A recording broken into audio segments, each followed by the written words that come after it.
entre paréntesis, ¿no? Digamos, y vean hasta dónde llega esta gente. Pero en Twitter, que obviamente es el lugar donde más se está expresando la solidaridad y sobre todo las historias, nos conmovimos todo con una historia de Juan Pablo El Verdín, donde hablaba de su hija, y la verdad que la historia, el hilo es fuerte. Y el final es más fuerte todavía. No te lo voy a contar, yo no te lo voy a spoiler, lo tengo en línea, Juan Pablo. Juan Pablo, Jorge Rial te saluda. ¿Cómo estás? Hola Jorge, un gusto saludarte a vos y a todos ahí en la mesa. ¿Cómo están? Igualmente. Bueno, la verdad nos conmoviste a todo con el hilo de Twitter ayer, además la foto de tu hija. Y es muy interesante por el derrotero, o sea, por el camino que hiciste. Sí, antes que nada, a ver, me dio por escribir porque sé lo que vive una familia que pasa por una situación así, más allá del desenlace, digamos, el día a día, a partir del diagnóstico, es una licuadora de sensaciones y de sentimientos que realmente te destruye. De nuevo, nosotros, el final, en nuestro caso fue trágico, pero las secuelas que deja una enfermedad así en un hijo solamente lo sabe alguien que lo transita. Y entonces, ante toda esta situación y tanto que se vive y se dice y uno escucha y no puede creer lo que están diciendo, nada, se me dio por escribir. Realmente no percibí que podía llegar a tener semejante repercusión, pero bueno, si sirve para pensar un poco todo lo que está pasando, bienvenido, ¿no? No, además sirve porque es en primera persona, digo, porque todo lo que están discutiendo, el futuro del Garrahan, por suerte, digo, seguramente no tuvieron que pasar por ahí. Por suerte digo, porque nadie quiere tener un hijo internado. Pero en primera persona, y de la manera que vos lo relatás, muy fuerte, ¿no? La historia de Eva es... Contar un poquito, para que la gente sepa, porque no lo leyeron, la historia de Eva, de tu hija. Sí, bueno, Eva nació en 2010, casualmente nació el mismo día, el 23 de mayo, que nuestra primera hija, con 7 años de diferencia, con todo también lo que eso genera, ¿no? Era una nena, bueno, como cualquier nena, sana, jugaba, hasta que un mes antes de cumplir 2 años empezamos a notar ciertas cuestiones en el día a día, tenía muchos moretones en la piel. La pediatra nos decía que era normal en una nena de esa edad, que además iba a la guardería, y bueno, hasta que un día yo dije, esto no es normal, la llevé a otro lugar, a otro pediatra, enseguida análisis de sangre, una llamada por teléfono, análisis a la mañana en un laboratorio. Yo soy de acá, vivo acá en la ciudad de La Plata. Uh-huh. La llamada a la tarde de la secretaria del médico, y cuando te llama la secretaria del médico para un estudio que era para descartar algo, sabes que no hay nada bueno que pueda ocurrir. Sí. Bueno, el diagnóstico, inmediatamente, esto fue a las 3 de la tarde, hay detalles que uno no se olvida y lo sigue viviendo a pesar de que esto ya transcurrió hace muchos años. A Eva le detectaron la enfermedad en 2012. Y el médico nos dice 2 posibilidades para tratarla, o acá en La Plata, en la nueva clínica del niño, que es un centro privado, pero que actúa muchas veces como un lugar público, porque atiende todas las obras sociales y recibe a todo tipo de chicos, o el Hospital Garrahan en Buenos Aires. Daba la casualidad que el médico que la atendía, uno de los médicos que trabajaba acá en la clínica, trabajaba también en el Garrahan, o sea que la atención en cuanto a los profesionales iba a ser la misma. Decidimos acá en principio por una cuestión de lo que iba a implicar el día a día, pero yo en ese momento, por algún conocido, tuve la posibilidad de entrevistarme con quien en ese momento era el director del Garrahan, que me recibió, para contarle el cuadro, para contarle lo que proponía el médico, y lo avaló totalmente, con lo cual nos quedamos tranquilos. La enfermedad, el diagnóstico previo, si bien en el momento en que se la detectan era complicado, tenía dentro de todo un buen diagnóstico. La leucemia linfoblástica aguda es el tipo de leucemia por ahí un poco no tan agresivo, y el porcentaje de supervivencia es alto. De hecho, Eva, esto fue en abril que detectaron la enfermedad. Para septiembre la enfermedad había desaparecido, quedó en mantenimiento. Creo que fue enero del año siguiente, 2013, bueno, el médico en uno de los chequeos volvió a detectar rastros de la enfermedad, volvimos a hacer todos los estudios, punciones. Les puedo asegurar que es inimaginable lo que uno vive, sabiendo siempre que el que pone el cuerpo es el nene, ¿eh? Sí, Tu hija en ese momento, ¿qué edad tenía? Digo, para que la gente sepa lo que estaba... 2, 3. No, eso, 2, 3 años. Había cumplido 2 años en mayo de 2012, tenía 2 años y medio cuando la enfermedad vuelve. Por eso digo, ¿por qué te resalto esto? Para que la gente sepa que esta historia te estás contando es una nena de 2 años y medio. No, por eso no, es lo que te digo, es inimaginable. Yo lo puedo contar, pero no se puede imaginar si uno no lo vive, ver como las veces que pinchan a tu hija, las funciones lumbares, bueno, nada, un montón de cosas, vuelve la enfermedad, al vuelve más agresiva, nos dicen que la única posibilidad era un trasplante de médula, iniciamos todos los trámites, de nuevo yo lo puse en el posteo en Twitter, sí. Elegimos el ámbito privado porque teníamos prepaga y nos parecía, digamos, los profesionales en general trabajan tanto en el ámbito público como en el privado y suelen ser los mismos. Sí, sí. Obviamente que hay cierta comodidad que el sector privado todavía brinda, que no el sistema público. Iniciamos para hacer el trasplante, los tiempos se acortaron porque la enfermedad era mucho más agresiva.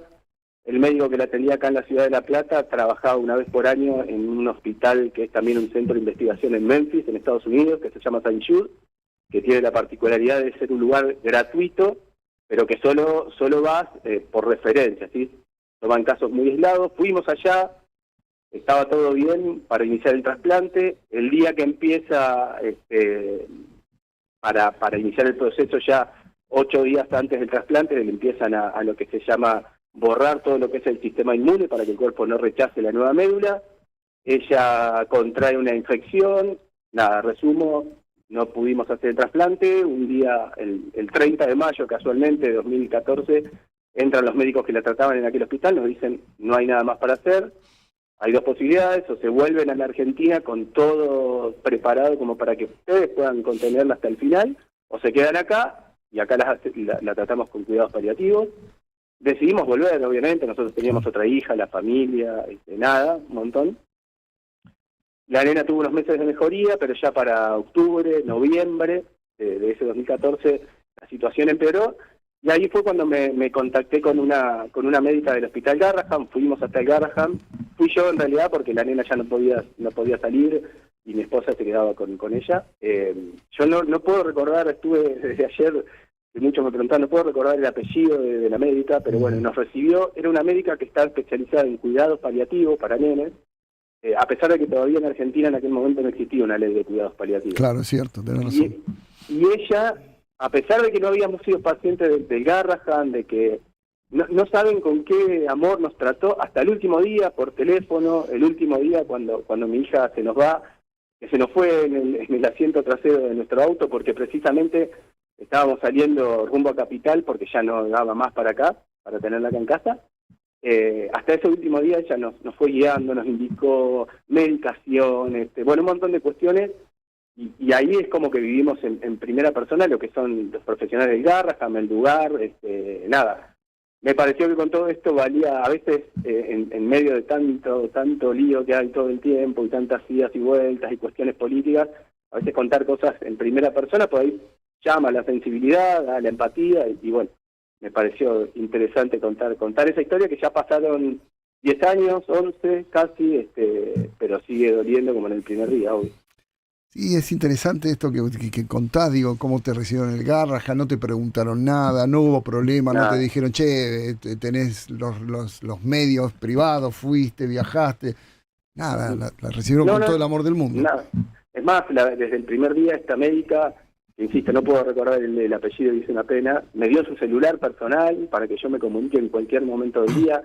Nosotros en ese momento cuando volvimos de Estados Unidos, allá tienen una particularidad que le enseñan a los padres el cuidado de sus hijos, ¿sí? Y entonces nosotros le pasábamos la medicación para el dolor, la morfina en un momento, ella tenía un catéter puesto y nosotros le pasábamos la heparina para que no se le infecte el catéter, por ahí le pasaban medicación, y resalté lo del sector público también porque hay, nada, a ver, cada uno tiene su posición política, sus ideas, yo creo que no funciona nada sin el Estado, sin el sector público. Es imposible imaginarse un mundo, pero no acá en Argentina, ¿no? En cualquier parte del mundo. Perdóname, Juan Pablo, me escribe un médico del Garrahan que está escuchando y me dice, Jimena, Alonso, ¿puede ser? Puede ser, mirá, me suena. menciona, Puede es ser una médica paliativista que trabaja con niños en el Garrahan Claro. Sí, y que está acostumbrada bueno, a tratar con pacientes, Terminales. claro, como claro. el que fue Eva para ellos, ¿no? Sí, puede ser, me suena, y puede ser. Mira, pasaron tantos años y tantas cosas que a veces también, viste, la memoria... Sí, y también es selectiva, a veces la memoria y lógicamente Exacto, y va borrando cosas. Sí, es lógico. Exacto. Pero bueno, nada, era más que nada mi idea era, viste, cuando sentís una necesidad, porque la verdad que uno no es de contar estas cosas, tal vez algún posteo en Instagram cuando se cumple alguna fecha, Claro. hace una semana hubiese cumplido 15 años, pero no me gusta realmente andar ventilando estas cosas, pero me parecía que la situación, porque además uno escucha cosas que no puede creer, o sea... ¿Qué te pasó eso? ¿Qué te obligó? Digo, ¿viste algo, empezaste a ver y dijiste, qué te llevó a postear esto? Es que cuando esto de que me pongo en la piel de los padres que en este momento están con sus hijos en el hospital Garrahan, no solamente en el Garrahan, y tampoco, y esto también está claro que no es de ahora, digamos que el hospital Garrahan y la salud pública Sí. está pasando un mal momento, tal vez ahora con la decisión del gobierno actual de recortar, sea lo que sea, sin saber lo que recorta, se profundiza, pero convengamos que la salud pública hace ya mucho tiempo que viene en deterioro. Pero me ponía a pensar en esos padres. Ayer escuchaba al jefe en una entrevista que hicieron, el jefe de terapia intensiva del Garrahan, y lo primero que dijo es, yo no tendría que estar acá, yo tendría que estar atendiendo a los nenes. Claro. Pero y Juan hay Pablo, que- ayer nosotros Sí. entrevistamos a las madres que tienen internados a sus hijos ahí y algunos graves. No, bueno. Y cuando le preguntábamos qué pasaría si desaparece el Garrahan o si este plan de achicamiento llega a su fin, y la respuesta rápida es, se me muere mi hijo. No, es que, pero eso es indudable. Además hay un elemento que no sé si tampoco se tiene muy en cuenta, es que muchos de los profesionales que trabajan en otros centros de salud, tanto públicos como privados, se han formado en el Garrahan, en el tratamiento Claro. de este tipo de enfermedades. Y todo esto va a tener consecuencias a futuro, y el sistema privado incluso no da siempre las respuestas, porque, a ver, en esta situación, por ejemplo, el sistema privado, yo tenía una prepaga de las más conocidas, y no tenían médicos que nos hubieran ayudado en el final de la Sí. vida de Eva, y nosotros no queríamos tampoco pasar internados, aunque estuviésemos internados en el mejor lugar, porque no hay nada mejor que tu casa. Obvio, claro. Y nada, me dio ganas de eso, ya te digo, yo no y esto es fuera de la política, en todos los gobiernos hay, perdón por la expresión, pero en todos los gobiernos hay hijos de puta, hay gente más sensible, menos sensible. Yo recuerdo que en 2014 cuando viajamos a Estados Unidos, si bien allá en el hospital, por eso les contaba, te reciben gratis, te dan donde vivir, me acuerdo que en ese momento eran $8 diarios para comer ahí en el coso, en el mismo hospital que tiene su comedor. Uno tenía que llevar dólares porque no sabíamos, uno fue sin saber cuánto tiempo iba a estar, de hecho Claro. pedimos licencia en nuestros trabajos, y en ese momento, no sé si se acuerdan, hacía muy poco que se había implementado esto de los impuestos a la compra de dólares. Sí. Tuviste Bueno, quilombo. y nosotros presentamos notas mostrando para qué íbamos, incluso con la promesa de devolver si nos sobraban dólares. Nada, me cobraron igual los impuestos, Sí, lo cual sí. implicó llevar. Por eso digo, no es solamente una cuestión política. No. El hijo de puta no tiene ideología, Juan Pablo. Exacto. Esto está claro, Pero peronista, me de parece- derecha, de izquierda, es lo mismo. Es lo mismo. A ver, Pero me parece que en esta situación, cuando hay nenes atravesando lo peor que le puede pasar a una persona, y a un nene no saben lo que es. El nene no entiende. No, O sea, mi hija no entendía lo que... Mi hija, en vez de empezar... Mi hija no pudo ir al jardín de infantes. claro. Nada, esto, qué sé yo, me dio la gana, de nuevo, no sabía que iba a tener tanta... No, fue, bueno, vos lo un poco viste. también. Vos lo viste, cuando lo leímos, lo retuiteamos, nos íbamos pasando el hilo porque era conmovedor. Digo. Además, como lo narraste desde ese comienzo, no empezaste por el Garrahan, digo. Entonces, y llegaste al Garrahan y decís, mirá vos, ¿no? Porque... No, claro, porque yo tampoco iba a exagerar la situación, nosotros no estuvimos salvo en esa última etapa, y también en la primera, y ahí conocés, porque también el Estado, otra cosa, por ejemplo, nosotros cuando tuvimos que hacer las pruebas de sangre para encontrar un donante de médula compatible acá en Argentina para Eva, esto lo hace el Estado, no lo hace el sector privado. Tuvimos que ir, yo no recuerdo bien, era ahí cerca del Garraham también donde llevamos la muestra, y eso entra en un banco de médula que es internacional, y a partir de ahí inicia todo un proceso para ver si logran encontrar una médula compatible. Claro. Digo, el Estado está en todos lados. Sí. No.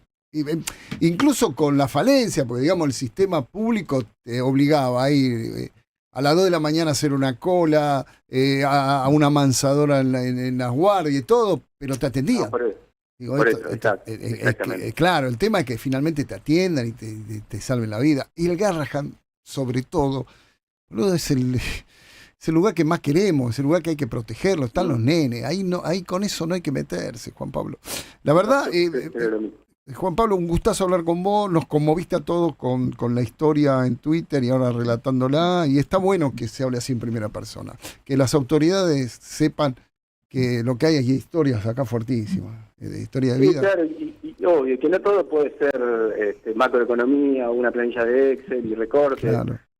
Nada, yo creo que sí, que estábamos mal, que nadie puede negar que la situación era recontra complicada, pero nada, los gobiernos sean de cualquier color y cualquier fuerza política, gobiernan para todos, digamos. Exactamente.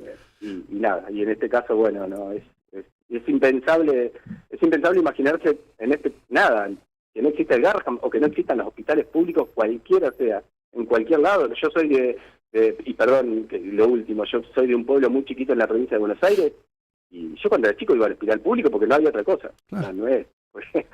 Íbamos todos, el hijo del médico y claro. yo que era hijo de un camionero. Claro, entonces, nada. Todo pasamos por ahí.